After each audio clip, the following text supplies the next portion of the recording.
Buenas tardes, hoy día 1 de junio, hoy día de ya lunes.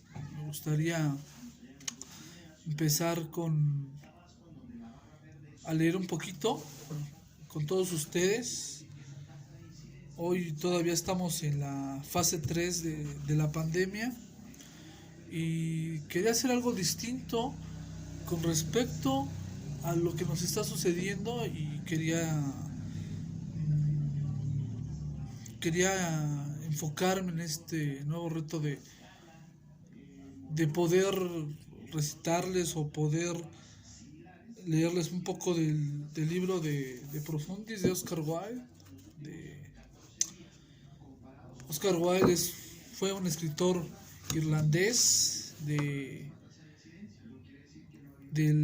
siglo XIX. Escribió novelas como La importancia de llamarse Ernesto, eh, la más conocida, que es El retrato de Dorian Gray, cuentos infantiles como El gigante egoísta, El ruiseñor y la rosa.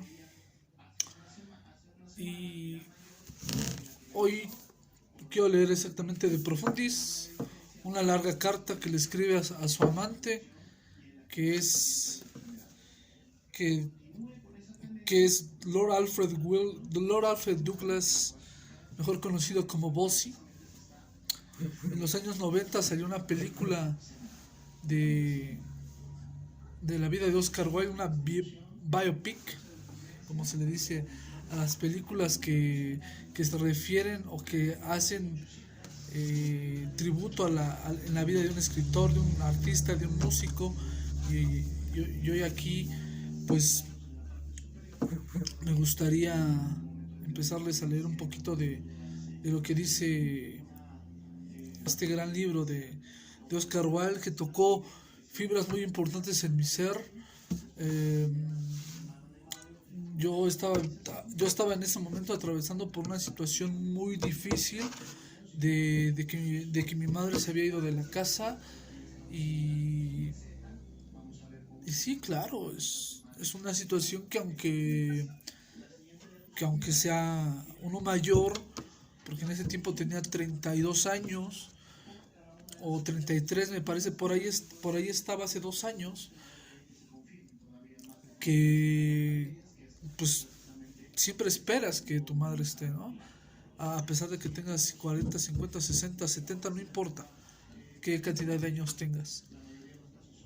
Y que bueno, también tengo que confirmarles que gracias a que mi madre se fue, empezó una etapa de este Carlos nueva, muy, muy autoindependiente y todavía con muchas cosas que tengo que seguir haciendo, ¿no? Todos los días nos tenemos que reinventar. Entonces esta parte es parte de la reinvención personal. Espero que podamos valorar lo que nos está pasando en este confinamiento, en esta forma de ver a la vida que es la epidemia del COVID-19, del dichoso coronavirus. Eh, Vamos a seguir adelante, vamos a prender una vela y esperar a que pase esta tormenta, porque no hay nada mejor que tener la esperanza de que todo esto va a cambiar y que pronto la ciencia médica y que pronto, muy pronto, vamos a poder regresar a la normalidad, vamos a poder regresar a ver a nuestros seres más queridos, pero tenemos que apretarnos hoy el cinturón. Si quiero empezar con algo, es que voy a empezar con algo de Oscar Wilde. Dice así: De Profundis, la tragedia de mi vida, cárcel de Reading. Querido Bossy, después de una larga e inútil espera, me he decidido a escribirte. Tanto en tu interés como en el mío, pues me repugna el pensar que he pasado en la cárcel 2 años interminables sin haber recibido una sola línea tuya, sin noticia siquiera, que nada he sabido de ti, fuera de aquello que me es doloroso. Nuestra trágica y lamentable amistad ha terminado para mí de un modo funesto y para ti con escándalo público. Sin embargo, el recuerdo de nuestra antigua amistad me abandona raramente y siento gran tristeza al pensar que mi corazón, antes henchido de amor, está ya para siempre lleno de maldiciones, amargura y desprecio. Y tú mismo seguramente sientes en el fondo de tu alma que es preferible escribirme a mí, que me encuentro en la soledad de la vida carcelaria, que no publicar sin mi autorización cartas mías o dedicarme poesías también sin mi permiso. Y esto, aunque el mundo desconozca las frases afligidas o apasionadas de los remordimientos de conciencia o de la indiferencia que te place ostentar en respuesta o como justificación. En esta carta queda escribir acerca de tu vida y la mía, del pasado y del porvenir, de unas dulzuras convertidas en amarguras y de unas amarguras que quizá lleguen a convertirse en alegrías. Habrá seguramente muchas cosas que herirán tu vanidad.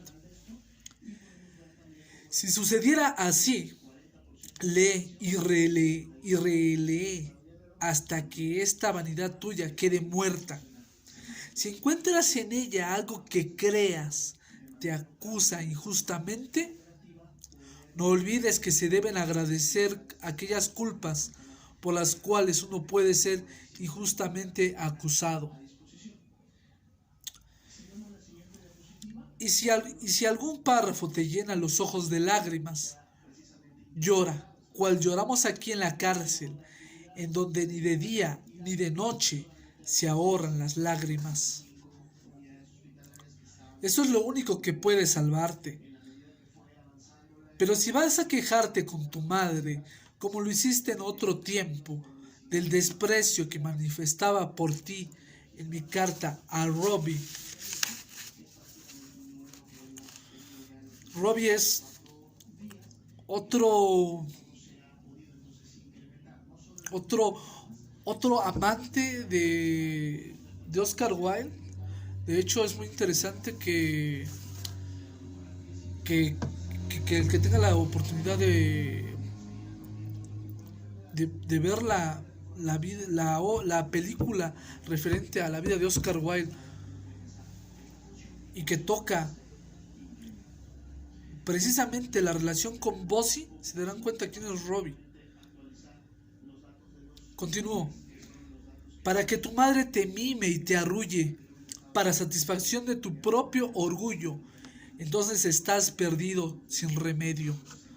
Si encuentras una disculpa a tu conducta, encontrarás cientos y volverás a ser el mismo de antes. Sigues diciendo cómo hiciste en tu respuesta a Robbie, que yo te achaco intenciones indignas. Ay, si jamás tuviste intenciones en tu vida, tuviste únicamente apetitos. Una intención es un fin espiritual. ¿Sigues alegando que eres muy joven cuando empezó nuestra amistad? Si de algo pecaste, no fue de inexperiencia, sino de todo lo contrario. Ya hacía tiempo que habías dejado atrás la aurora de tu juventud, con su vello sutil, su luz nítida y pura, su impaciente y cándida alegría. Con mucha rapidez, a pasos agigantados, pasaste del romanticismo al realismo. Ya eras presa del arroyo y de cuanto en él bulle. Ese fue el origen de aquel disgusto en el cual recurriste a mí y en que yo, por compasión y por bondad, te ayudé. tan imprudentemente con relación a lo que en este mundo se entiende por prudencia. Debes leer esta carta desde la primera hasta la última letra, aunque cada palabra te penetre como si fuese fuego, o como cauterio o el bisturí del cirujano que quema o sangra las sangres delicadas. Acuérdate que el loco que ven los dioses es completamente distinto de aquel que ven los hombres. Aquel es ignorante de las formas del arte, de la expresión, del proceso de la evolución del pensamiento, de la magnificencia del verso latino, de la sonora armonía del griego rico en vocales, de la escultura toscana y de la lírica isabelina. Podrá, sí, ser exquisitamente discreto. La verdadera locura de la que se burlan los dioses es la que se ignora a sí misma. Así fui yo durante demasiado tiempo, y así fuiste tú. Deja de serlo, no te asustes. El mayor de los vicios es la ligereza. Todo lo que llega hasta la conciencia es justo. Piensa también que, por mucho que te duela leer esto, más me causa a mí el escribirlo.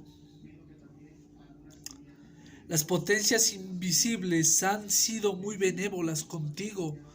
Te han permitido ver los vicios, esas formas trágicas de la vida, como se divisa la sombra en un espejo. La cabeza de Medusa, aquella que convierte en piedra a los seres vivientes. Tú no lo has visto, sino en el espejo. Tú has seguido caminando libre y entre flores. A mí me han arrebatado el hermoso mundo del color y del movimiento.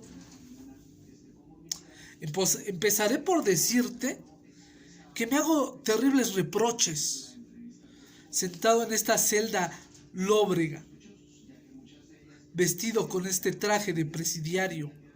Ahora que soy un hombre deshonrado, aniquilado, me hago terribles reproches. Durante estas noches de angustia, turbulentas y agitadas, durante los días tan largos y uniformes, me hago reproches terribles. Me reprocho por haber permitido que una amistad que no radicaba en el espíritu, una amistad que no tenía por objeto principal la creación y contemplación de la belleza, dominara por completo mi vida. Desde el principio existía entre nosotros un abismo demasiado profundo. Tú, en el colegio, fuiste holgazán, y en la universidad, algo todavía peor. No comprendías que un artista, y especialmente un artista como lo soy yo, es decir, en quien la calidad de la obra depende de la intensificación de su personalidad, necesita una atmósfera intelectual de tranquilidad, de paz y de soledad. Tú admirabas mis trabajos una vez terminados y celebrabas los felices resultados de los estrenos de mis obras y de las fiestas brillantes que los coronaban. Y, como es natural, te halagaba enormemente ser el íntimo amigo de un notable artista. Pero nunca pudiste comprender cuáles eran las condiciones requeridas en la creación de obras de arte. El afirmarte que en todo el tiempo que estuvimos juntos no escribí una sola línea no es una exageración retórica, sino la estricta verdad, basada en hechos concretos. Mi vida, lo mismo en Turgay, que en Goring, que en Londres o en Florencia o que en cualquier otro punto, mientras has estado junto a mí, ha sido totalmente estéril e improductiva. Y por desgracia, salvo contadas interrupciones, siempre estabas junto a mí.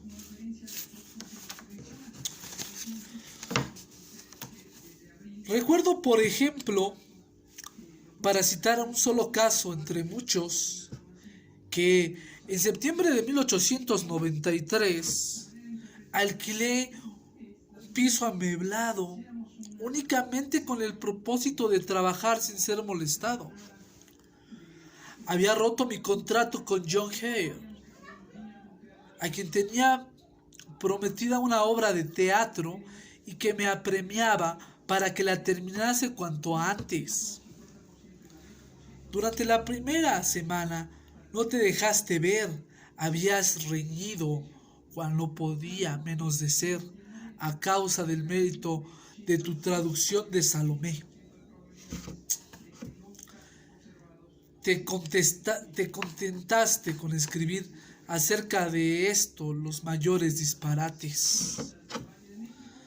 Durante aquella semana te mantuviste alejado, así que escribí y terminé. Hasta en sus menores detalles el primer acto de un marido ideal, dejándolo tal como fue representado en definitiva. La segunda semana volviste y mi obra tuvo que quedar prácticamente olvidada. Todas las mañanas, a las 11:30, me dirigía a St. James Place, para poder meditar y escribir sin las molestias inherentes a mi hogar. No obstante lo tranquilo y apacible que era este.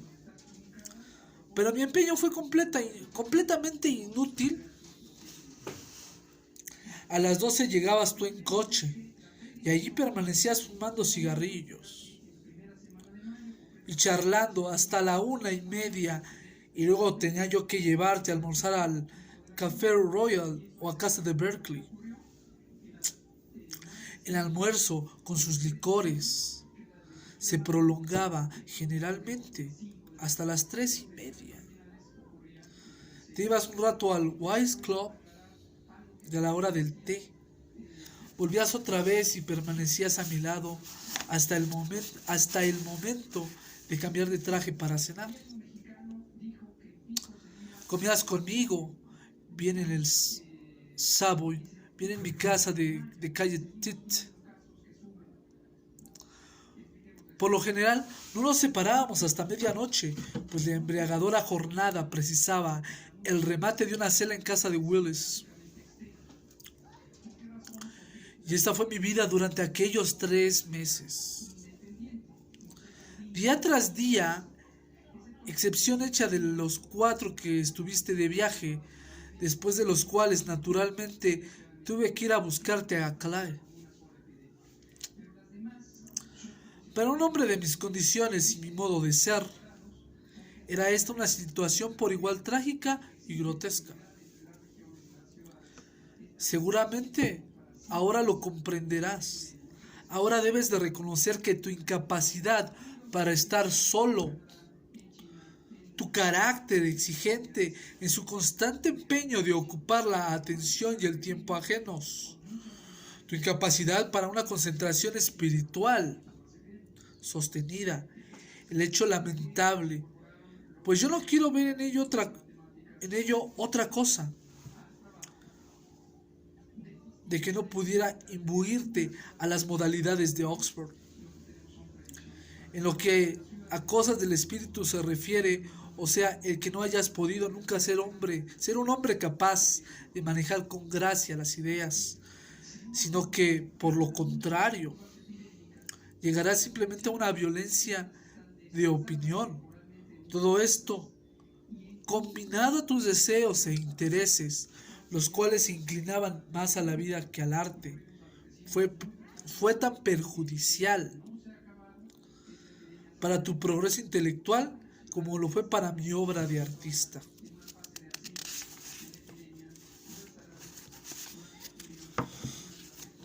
Cuando comparo mi amistad contigo con la amistad con hombres todavía jóvenes como John Gray, Pierre, Louis, me siento avergonzado. mi verdadera vida, mi vida superior. Estaba con ellos y con quienes eran como ellos. No he de hablarte ahora de los resultados horribles de nuestra amistad. Pienso únicamente en la naturaleza y calidad de esta amistad mientras duró. Me ha envilecido espiritualmente. En ti se hallaban en germen los impulsos de un temperamento artístico, pero te conocí demasiado tarde o demasiado pronto, no puedo precisarlo.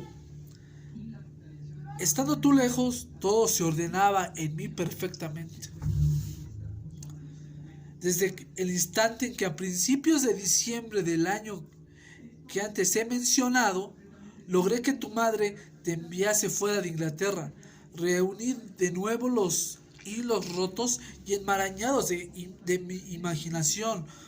Volví a recobrar el dominio sobre mi vida y no solo terminé los 3 actos que faltaban de un marido ideal, sino que concebí además otras 2 obras de un género completamente distinto: la tragedia florentina y la santa cortesana. Y llegué casi a darles fin, cuando de pronto, sin ser llamado importunamente, en circunstancias que habían de ser nefastas para mi dicha, te presentas tú en casa. Fui entonces incapaz de volver a ocuparme de aquellas 2 obras que todavía no estaban terminadas, y nunca más pude volver a aquel estado de ánimo que les había dado vida. Ahora que ya has publicado un tomo de poesías, reconocerás qué tan cierto es esto. Pero, lo creas o no, esta es de todos modos la horrible verdad de la intimidad de nuestras relaciones. Mientras permaneciste junto a mí, fuiste la causa de la ruina total de mi arte. Y por esto, porque consentí tu continua presencia entre el arte y yo, siento ahora tanta vergüenza e insuperable aflicción. Tú no podías saberlo, no podías comprenderlo, no podías darte cuenta. Nada me daba derecho a esperarlo de ti. Tu interés se limitaba únicamente a tu gula y tus caprichos. Tu afán se encaminaba simplemente hacia placeres y goces más o menos vulgares, que tu temperamento necesitaba o creía necesitar al minuto. Yo debía haberte prohibido la entrada a mi casa y a mis habitaciones de trabajo, fuera de aquellas ocasiones en que te hubiera especialmente invitado a venir. No encuentro disculpa para mi debilidad, porque solo esto fue. Media hora en intimidad con el arte significaba siempre para mí más que un siglo contigo. Nada, en ningún momento, tuvo realmente para mí la menor importancia comparado con el arte. Mas para el artista, el tener una debilidad que paraliza la imaginación equivale a cometer un crimen. Y me reprocho haber permitido que por tu causa cayera en deshonrosa quiebra. Recuerdo que una mañana de principios de octubre de 1892 estaba sentado con tu madre en los bosques ya amarillentos de Bracknell. Sabía yo entonces muy poco acerca de tu verdadero carácter. Había estado contigo desde el sábado hasta el lunes en Oxford. Tú habías pasado 10 días a mi lado en Cromer jugando al golf. Esta distracción te sentaba bien y tu madre comenzó a hablarme de tu personalidad. Me habló de tus 2 defectos principales, tu vanidad y cómo ella decía el no tener idea de lo que era el dinero. Recuerdo exactamente cómo reía al oírla, cuán lejos estaba de figurarme que el primero de estos defectos tuyos me llevaría a la cárcel y el segundo a la quiebra. Pensé que la vanidad era una flor graciosa con la que se engalana un muchacho. Y en cuanto a la extravagancia, pues pensé que tu madre solo de extravagancias quería hablar. Nada más lejos de mí mismo y de los de mi casa que las virtudes de la prudencia y el ahorro. Pero apenas si tenía nuestra amistad un mes y empecé a comprender lo que realmente quería dar a entender a tu madre. Tu perseverancia en una existencia de inconsiderada dilapidación, tus continuas exigencias de dinero, esa pretensión tuya de que yo había de sufragar todas tus diversiones, me encontrara o no a tu lado, me acarrearon, después de algún tiempo, dificultades económicas muy serias, y lo que en todo caso hizo tus extravagancias tan monótonamente aburridas a medida que tu influencia sobre mí resultaba cada vez más poderosa. Fue el dinero, fue que el dinero se gastaba casi exclusivamente en el solo gusto de comer, de beber o en otras cosas por el estilo. De cuando en cuando es un placer el tener una mesa con las notas rojas de los vinos y las rosas, pero tú sobrepasaste las normas del buen gusto y de la moderación. Pudiste, pediste sin delicadeza y recibiste sin gratitud. Habías llegado a creer que tenías una especie de derecho a vivir a mis expensas y con un lujo exagerado al que no había estado nunca acostumbrado y que, por esta misma razón, hacía que tus apetitos fueran aún mayores. Por último, cuando perdías en el juego, en un casino de Argel, me telegrafiaba simplemente al día siguiente a Londres para que ingresara en tu cuenta del banco la suma perdida. Y ya no volvías a acordarte para nada del asunto. Al decirte ahora que desde el otoño de 1892 hasta mi entrada en la cárcel he gastado contigo y para ti más de 5,000 libras en dinero efectivo. Aparte de las deudas contraídas, podrás darte cuenta de la clase de vida que quisiste llevar a toda costa. ¿Crees que exagero? Mi gasto diario en Londres por almuerzo, comida, cena, diversiones, coches y demás oscilaba entre 12 y 20 libras. El gasto semanal estaba naturalmente en relación con ello, o sea, que oscilaba entre 80 y 130 libras. En los 3 meses que pasamos en Goring, mis gastos, incluido el alquiler de la casa, ascendieron a 1.340 libras. Paso a paso tuve que recorrer con el síndico de la quiebra cada partida de mi vida. Aquello fue horrible. Una vida sencilla con el pensamiento volando a gran altura. Era en todo caso un ideal que tú no hubieras sabido comprender, pero semejante extravagancia resultó una desgracia para nosotros dos.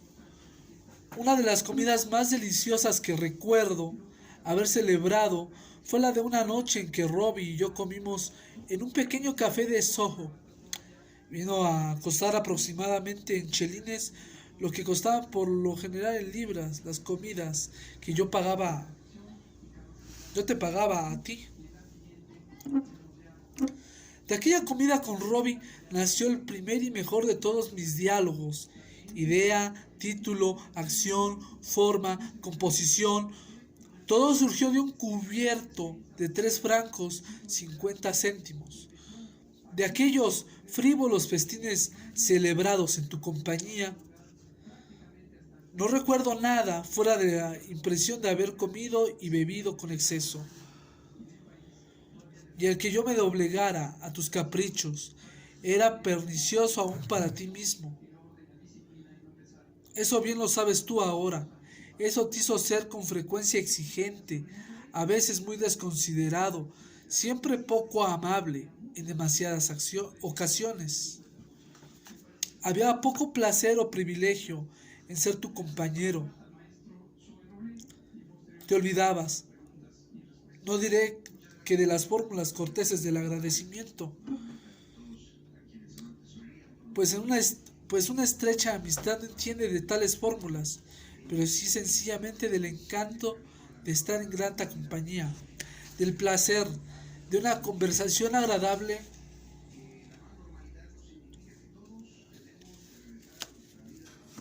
y de ese viene una palabra en griego, cual decían los griegos, y todas las dulzuras del trato humano que hacen que la vida merezca ser amada y melodiosa. ¿Cómo podría hacerlo la música? Armonizando las cosas y llenando de melodía los lugares austeros y silenciosos. Y aunque tal vez te sorprenda el que alguien, en la terrible situación en que me encuentro, haga diferencia entre los motivos de bochorno, he de declarar con toda franqueza que aquella locura de tirar todo el dinero por ti y de conseguir que despilfarras mi fortuna, perjudicándonos a ambos, me da a mí e infunde, en mi opinión, a mi quiebra, un matiz de bajo libertinaje que recrudece mi rubor. Yo había sido creado para otras cosas, pero lo que más duramente me reprocho es el haber consentido que me envilecieses tan absolutamente. La voluntad es la base del carácter y mi fuerza de voluntad llegó a estar absolutamente sometida a la tuya. Parece grotesco decirlo, sin embargo, es verdad. Aquellas continuas palabras que parecían constituir para ti una necesidad física y en las cuales descomponían por igual el espíritu y el cuerpo, y eran tan horribles de ver como de oír. Esa fea manía que has heredado de tu padre y que te lleva a escribir cartas indignantes e impertinentes, y no saber en absoluto dominar el impulso de tus sentimientos, que exteriorizas unas veces en largos momentos de silencioso mal humor y otras en los repentinos accesos de una furia casi epiléptica. Todo esto acerca de lo cual una de las cartas que te dirigí y que tú dejaste rodar en Savoy o en otro hotel cualquiera, de otro modo que le fue posible al abogado de tu padre presentarla al juez, contenía una súplica desgarradora, suponiendo que en aquella época hubiera sido capaz de reconocer el patetismo en sus elementos o en su expresión. Todo esto, afirmo, fue el origen y el motivo de que yo accediera tan nefastamente a esas pretensiones tuyas que crecían de día en día. Le has gastado a uno. Fue el triunfo de lo mezquino sobre lo grande, una manifestación de aquella tiranía de los débiles sobre los fuertes, que en una de mis obras llamo la única tiranía efectiva. Y era inevitable que sucediera. Hoy quiero tan solo leer hasta aquí. Son 33 minutos con no sé cuántos segundos aún, pero sí quería empezar a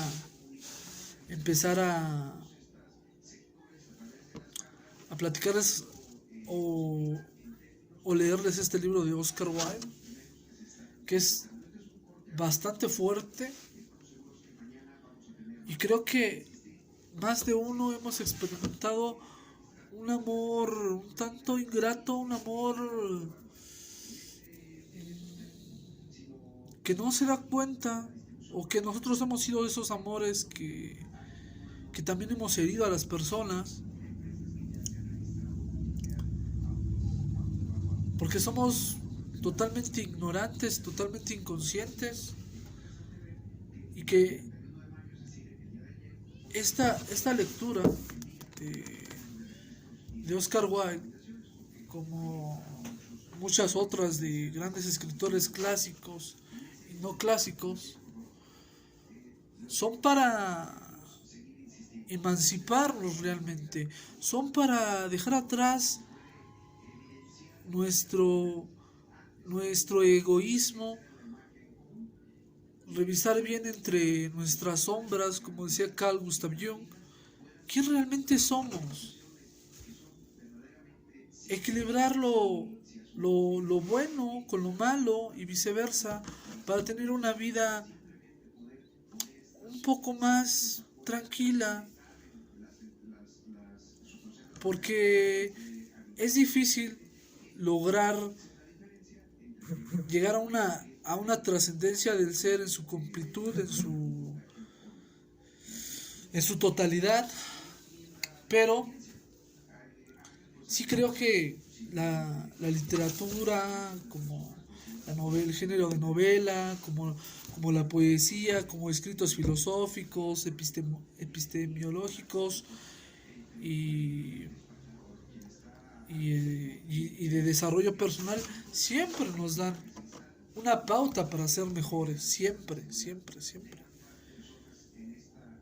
Yo, yo creo que la intelectualidad no debería de ir peleada junto con con la emocionalidad, con lo más profundo del ser humano, porque al fin y al cabo, este poquito contenido que les he leído es para formularnos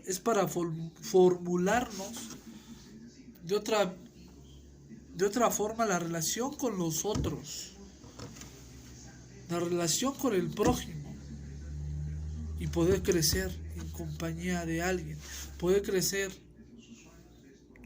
con uno mismo y poder saber brindar qué tan buenos padres, qué tan buenos hijos, qué tan buenos amantes, qué tan buenos novios, qué tan buenos amigos, qué tan buenos vecinos incluso somos.